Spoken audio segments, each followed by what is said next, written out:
You know, World War I didn't end with some big, glorious battle. Nope. After 4 incredibly brutal years, it all came down to a signature on a piece of paper inside a railway car.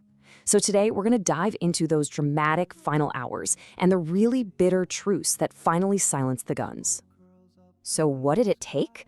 Well, the answer, it's not simple at all. It was this rapid-fire cascade of failures, we're talking military, political, and social collapses, that finally forced an end to one of the deadliest conflicts in all of human history. Okay, so to really get why this armistice happened when it did, we've got to zoom in on Germany in the autumn of 1918. Because the German Empire, well, to put it mildly, it was teetering on the absolute brink of total collapse.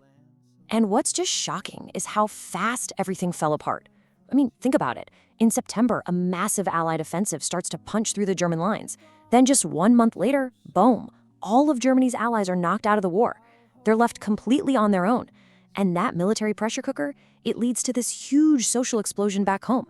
You've got revolts popping up in major cities. And it all comes to a head on November 9th when the Kaiser himself gives up the throne and just flees. And here's the crucial thing to understand. The military collapse is what directly fueled the revolution at home. The army's big last-ditch offensive, it had failed, big time.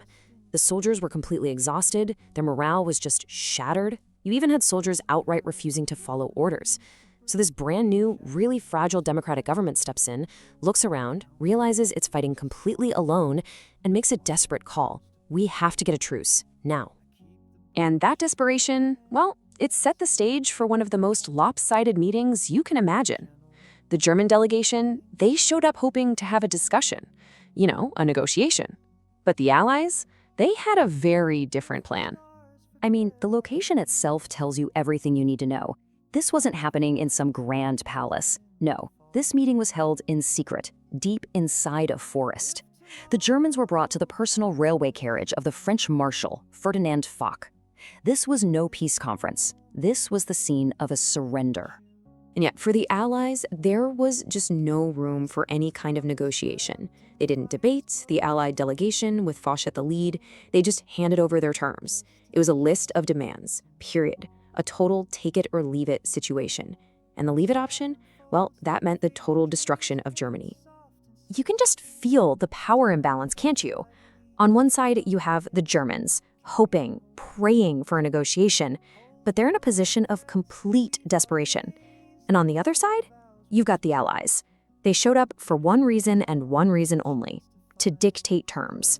Their goal was simple: make absolutely sure Germany could not, under any circumstances, start this war up again.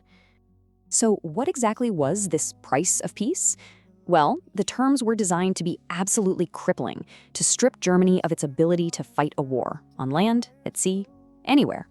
First up, they basically had to disarm the entire German army.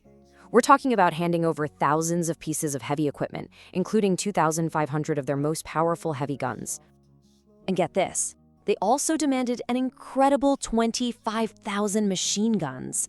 The weapon that really defined the slaughter in the trenches.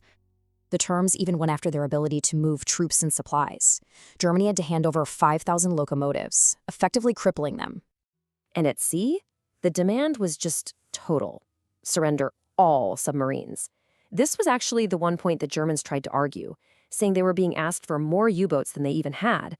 But you know what? Their objection was completely ignored. And the territorial demands, they were just as severe. Okay, so Germany had to get out of all occupied territory, France, Belgium, all of it, within 15 days. They had to pull all their troops back from the left bank of the Rhine River, which, by the way, would now be occupied by Allied troops. And they were told they couldn't destroy any infrastructure on their way out. Leave it all intact. So, the agreement is made, the deal is done. But the story, it does not end there, because the final moments of this war would turn out to be just tragically and pointlessly bloody. Okay. Get this. The armistice is signed in the dark at 5 a.m. on November 11th, but it doesn't actually take effect until 11 a.m.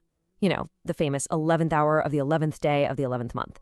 This created this absolutely bizarre and deadly 6-hour gap, a window where everyone on the planet knew the war was over, but the fighting hadn't officially stopped. So that begs the question, right? Peace is literally hours away. did the fighting stop?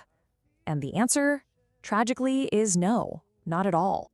In just those final 6 hours, on the very last morning of the war, almost 3,000 men died.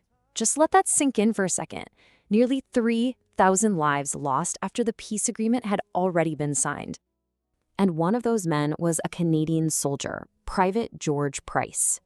He's now recognized as the last Commonwealth soldier to be killed in the entire war. He was shot by a sniper just 2 minutes before the ceasefire.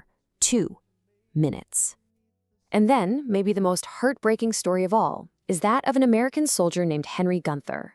In some kind of final desperate charge, he ran towards stunned German troops, who literally knew peace was seconds away, and he was killed at 10:59 a.m. 1 minute to go. He is considered the very last Allied soldier to die in World War I. And then, just like that, after 4 long years of constant, deafening, soul-crushing noise, there was silence. At exactly 11 a.m., the guns stopped. And for so many soldiers, men who had known nothing but the roar of artillery for years, that sudden quiet was, well, it was eerie. It was completely unnerving. But that disbelief, it quickly turned into celebration as the reality finally sank in. They had survived. They were actually going home. Now, it's really important to remember what an armistice actually is. It's not a peace treaty. It's a truce. It's just a temporary stop to the fighting. And this armistice, the one from 1918, it actually had to be extended 3 times before the war was officially ended with the peace treaty in 1920. And all of this leaves us with a pretty big, thought-provoking question, doesn't it? The fighting was over. An eerie quiet had settled across Europe. But those incredibly harsh terms of the armistice and all that unresolved anger, well, you could say they were already sowing the seeds for the next conflict. So yeah, the guns were silent. But was it really peace?